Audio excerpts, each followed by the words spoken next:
Κρίση από τον Σαριέγγι, ο Παπαδόπουλος δεν μπόρεσε να τροφοδοτήσει. Το σούτ του Λουαλού, καταπληκτικό γκολ.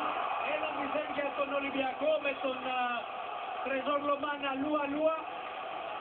Που ανοίγει το σκορ στο 6ο λεπτό της συνάντησης με ένα καταπληκτικό γκολ. Ο Ολυμπιακός κερδίζει την μπάλα, η παλιά για τον Λουαλούα. Δεν υπάρχει offside. Το σούτ, το Γαλήνο μετά από μακρύνο, το Ρωσίδης δεν μπορεί, μάλλον η μπάλα να καλύψει στα νύχια. Καθώς ο Γαλήνο πέφτοντας δεν μπόρεσε να αποτρέψει το Ολυμπιακός που είναι και πάλι στην επίθεση. Σέντρα του Μπελέτη για τον Κοβάσεβιτς. Λάθος του Σαριέγγι, 3-0 από τον Νατάρκο Κοβάσεβιτς. Ένα ακόμη λάθος της άμυνας του Παναθηναϊκού.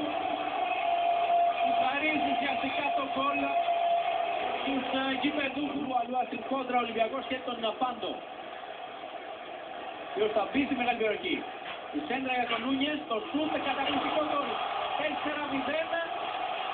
Σε μια αντεπίθεση καταπληκτική και ένα ακόμη καλύτερο τελείωμα για τον Λέονελ Νούνιες.